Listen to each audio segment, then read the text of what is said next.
Hello दोस्तों, good morning. आज है 20 तारीख और आज की इंपॉर्टेंट करंट अफेयर बताने से पहले एक बार हमारे चैनल को सब्सक्राइब कर लें और हाँ, बेल आइकन को क्लिक करना ना भूलें ताकि आपको हमारे न्यू अपडेट्स रेगुलर मिलते रहें। और वीडियो के एंड में कमेंट सेक्शन में जाके कमेंट करके हमें ज़रूर बताएं कि आपको हमारा वीडियो कैसा लगा। चलो स्टार्ट करते हैं हमारे पहले क्वेश्चन से। ब्रिटेन की प्रमुख तेल कंपनी है ब्रिटिश पेट्रोलियम। उसने भारत के किस शहर में ग्लोबल सर्विस सेंटर खोलने की इजाज़त मिल गई है? और इसका राइट आंसर है आपका पुणे। ये महाराष्ट्र के पुणे शहर में स्थापित की जाएगी ब्रिटिश पेट्रोलियम। इससे होगा क्या?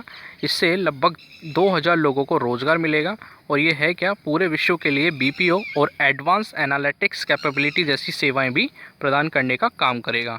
Next question. भारत के किस शहर में आईसीयू बेड और वेंटिलेटर की जानकारी देने के लिए लॉन्च की गई एयर वेंटी ऐप? और इसका राइट आंसर है मुंबई। ठीक है, मुंबई के अंदर ये एयर वेंटी ऐप लॉन्च किया गया है और ये है क्या, वो बता देता हूँ। ग्रेटर मुंबई नगर निगम ने आईसीयू बेड, ये किसने किया ये भी याद रखना, ग्रेटर मुंबई नगर निगम ने, उन्होंने ही आईसीयू बेड और वेंटिलेटर के बारे में जानकारी मुहैया कराने के लिए एक मोबाइल एप्लीकेशन लॉन्च की, एयर वेंटी ऐप। इससे होगा क्या, इसके तहत आपको हॉस्पिटल में उपलब्ध आईसीयू बेड और वेंटिलेटर की जानकारी मिलेगी कि उस अस्पताल या हॉस्पिटल में कितने आईसीयू बेड या वेंटिलेटर उपस्थित हैं। Next question. भारत के किस सेंट्रल मिनिस्टर ने महामारी में सुशासन प्रक्रियाओं पर एक अंतर्राष्ट्रीय कार्यशाला का आयोजन किया है? ये महामारी के ऊपर है, ठीक है, याद रखना। और इसका राइट आंसर है जितेंद्र सिंह और ये सेंट्रल मिनिस्टर है, याद रखना। ठीक है, और ये है कौन से सेंट्रल मिनिस्टर, वो भी बता देता हूँ।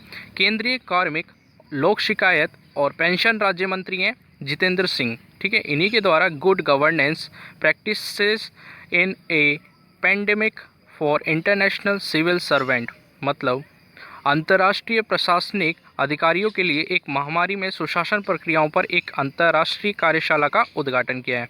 ठीक है, और इस कार्यशाला का जो आयोजन है वो भारतीय तकनीकी और आर्थिक सहयोग, विदेश मंत्रालय और राष्ट्रीय सुशासन केंद्र, लोक शिकायत विभाग के द्वारा की गई है। नेक्स्ट क्वेश्चन है, किस आयोग ने आउटोटेक द्वारा मैस्टो मिनरल्स के व्यवसाय का अधिग्रहण करने की मंजूरी दी है? और इसका राइट आंसर है सीसीआई।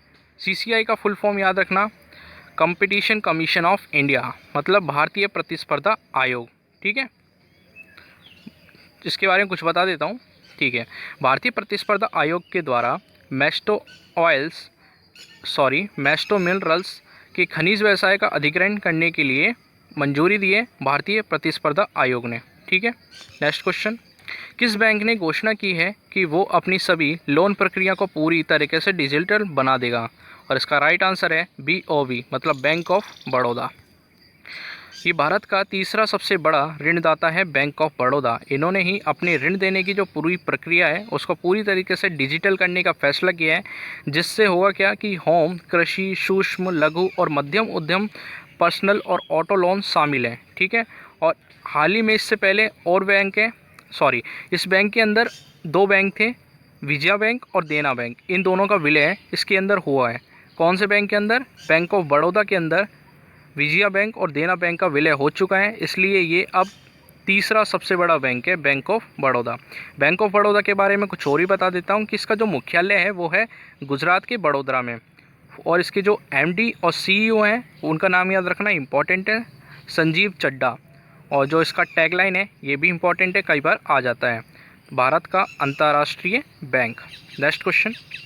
भारत के किस प्रदेश ने 18 जून को मास्क डे मनाया? और ये काफ़ी इंपॉर्टेंट है, ऐसे भी पूछा जा सकता है कि मास्क डे कब मनाया गया था और किस प्रदेश के अंदर। तो ये मनाया गया था कर्नाटक के अंदर 18 जून को। डेट भी याद रखना, इंपॉर्टेंट है।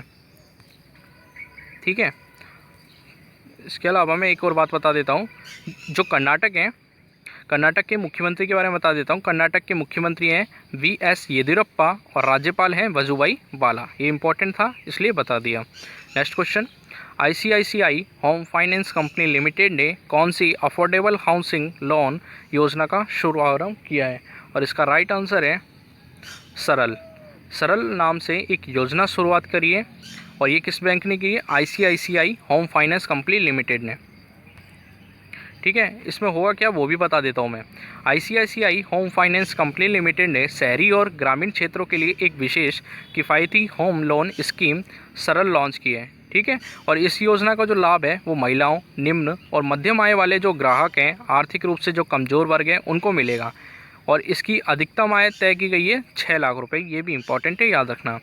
इसके अलावा आईसीआईसीआई जो होम फाइनेंस कंपनी लिमिटेड है उसका मुख्यालय याद रखना महाराष्ट्र मुंबई के अंदर है, और इसके अध्यक्ष हैं वो हैं अनूप बागची। कौन है? अनूप बागची।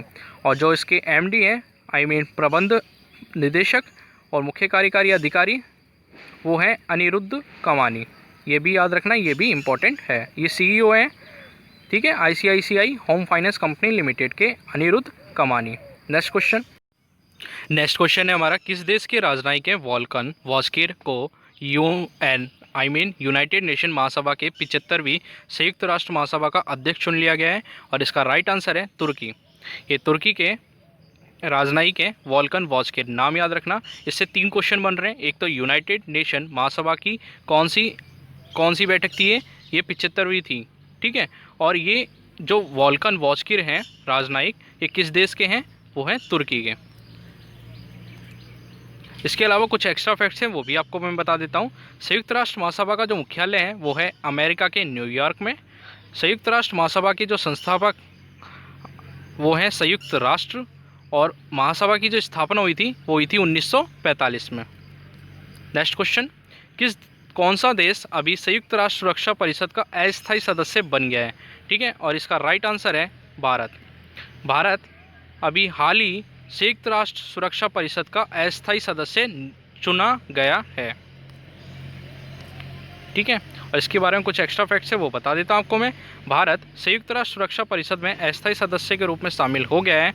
भारत ने 193 सदस्यीय महासभा में 184 मत प्राप्त करने के बाद 2 साल के लिए ये चुनाव जीता है। और इसके अलावा एक और क्वेश्चन बन रहा है यहाँ से कि ये कितने सालों के लिए चुनाव जीता है उन्होंने? 2 साल के लिए। ठीक है, इसके अलावा एक और क्वेश्चन है यहाँ से कि जो संयुक्त राष्ट्र में भारत का जो स्थायी प्रतिनिधि है वो कौन है?